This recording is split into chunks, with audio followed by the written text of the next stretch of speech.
Hoy vamos a hacer un viaje que nos va a llevar desde el silencio de cuevas antiquísimas hasta los laboratorios con los escáneres cerebrales más modernos. Esta es la historia de cómo la meditación dejó de ser vista como algo místico para convertirse en una herramienta para la mente, respaldada por la ciencia. Así que, empecemos. Y esta frase, la verdad, le da justo al clavo. Resume perfectamente de qué va todo esto, porque al final la historia de la meditación es nuestra propia historia. Es la historia de la humanidad buscando entender ese universo que tenemos dentro de la cabeza. Una búsqueda que de una forma u otra nos toca a todos. Bueno, para entender el presente siempre hay que echar un vistazo al pasado, ¿no? Vámonos muy, muy atrás en el tiempo. Nuestra primera parada son esos orígenes milenarios, justo donde empezó a despertar esta idea de la conciencia. A ver, lo que es súper interesante de esto es que no hay como un día uno oficial. Las pistas más antiguas que tenemos son casi arqueológicas. Fíjense, entre el 5000 y el 1500 a.C. se encontraron unos sellos en el Valle del Indo con figuritas en posturas que hoy nos recuerdan muchísimo al yoga. Luego, si nos vamos a los Vedas, estos textos sagrados del hinduismo, ya se hablaba de técnicas de concentración. Pero el momento clave, el que de verdad cambia el juego, llega en el siglo VI a.C. Ahí es cuando Siddhartha Gautama, a quien conocemos como el Buda, agarra todas estas ideas, las ordena y crea un método, un camino claro para alcanzar la iluminación a través de la meditación. Pero claro, una idea tan potente no se iba a quedar quieta en un solo lugar. Al igual que las especias o la seda que viajaban por las rutas comerciales, la práctica de la meditación empezó su propio viaje por el mundo. Y lo fascinante es que se fue transformando y adaptando a cada cultura que tocaba. Y esta tabla lo ilustra perfecto, ¿no? Nos enseña la increíble capacidad de adaptación de la práctica. En Oriente, por ejemplo, se mezcló con filosofías como el taoísmo, donde se enfocaron en el flujo de la energía, el famoso chi, o en Japón, con el budismo zen, que se centra totalmente en la atención al presente, el zazen. Pero, y esto es clave, no hay que pensar que era algo exclusivo de Oriente. En Occidente también teníamos lo nuestro, desde los filósofos estoicos que usaban el autoexamen como una forma de meditación, hasta los místicos cristianos y su oración contemplativa. O sea, dos mundos muy diferentes, pero con la misma búsqueda interior. Ok, entonces, durante miles de años, la meditación fue cosa de fe, de filosofía, de espiritualidad. Pero llegó el siglo XX y con él una auténtica revolución.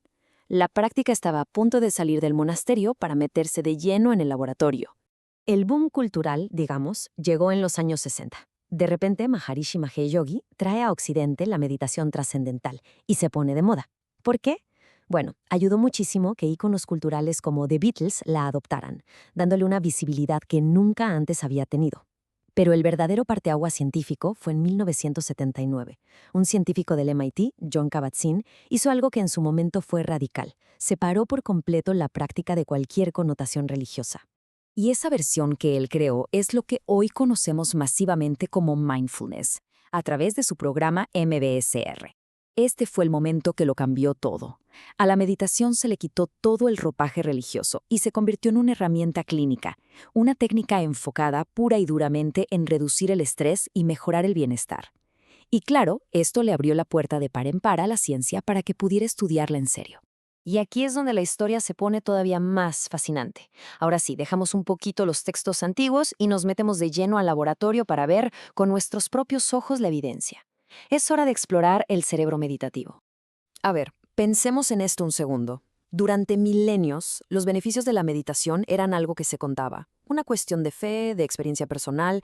Se sabía que funcionaba, pero no se sabía bien por qué.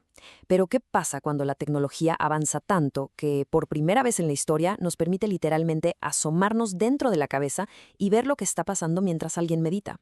Pues esto es lo que vemos.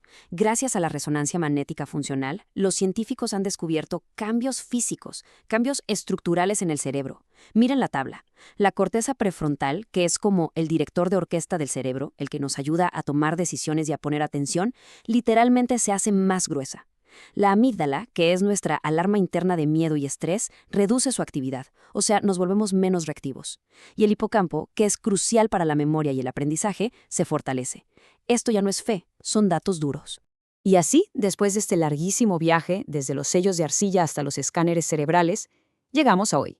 ¿Cómo es que esta práctica tan antigua sobrevive en nuestra ruidosa y acelerada era digital? Pues resulta que no solo sobrevive, sino que está en todas partes. Es un fenómeno global. Esa misma práctica que intuíamos en los sellos del Valle del Indo, ahora la tenemos en una aplicación en el celular.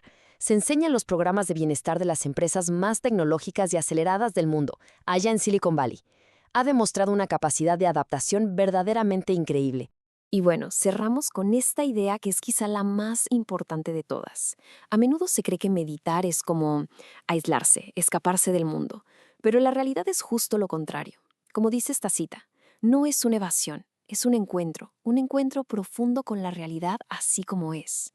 No es una herramienta para estar ausentes, sino para estar radicalmente presentes. En un mundo que constantemente nos grita y nos jala para todos lados, quizá la habilidad más importante que podemos aprender es precisamente la de encontrar el silencio interior.